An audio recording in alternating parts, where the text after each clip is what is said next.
Hello, and today we're going to be talking about if pornography is a sin. Yes, it is a sin because sexual immorality is a sin. Things like masturbation, which is actually a sin. Reading stories on things like this, adultery, fornication, those are all sexual immorality. In 1 Corinthians 6:13b through 15, it says, "The body is not meant for sexual immorality, but for the Lord, and the Lord for the body. By his power by his power the God raised the Lord from the dead, and he will raise us also. Do you know that your bodies are members of Christ himself? Shall I then take the members of Christ and unite them in a prostitute? Never."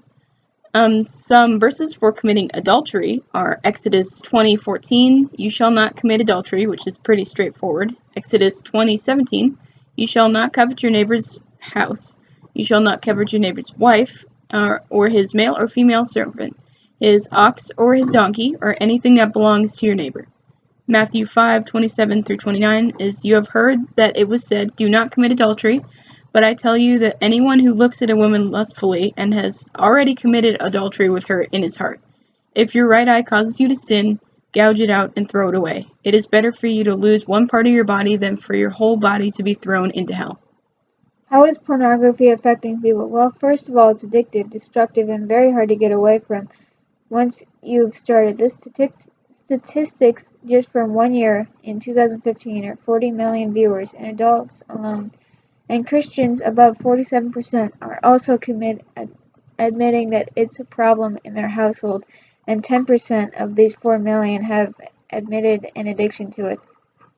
Some people are asking, how can I stop a pornography addiction? So if you give God your heart, he will help you get over this, and he will make you an overcomer.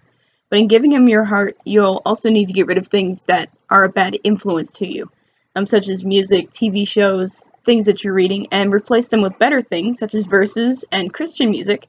And K-Love is actually a great online site for Christian music. And Proverbs 23:26 through 28 says, "My son, give your heart to me, and let your eyes delight in my ways. For an adulterous woman is a deep pit, and wayward wife is a narrow well. Like a bandit she lies in wait and multiplies the unfaithful among men." In 2 Timothy 2:22 it says, "Flee the evil desires of youth and pursue righteousness, faith, love, and peace, along with those who call on the Lord out of a pure heart." In Philippians 4:8 it says, "Finally, brothers, whatsoever is true, whatsoever is noble, whatsoever is right, whatsoever is pure, whatsoever is lovely, whatsoever is amiable, if anything is excellent or praiseworthy, think about these things." So we need to be dwelling on heavenly things, like it says in Colossians 3:2.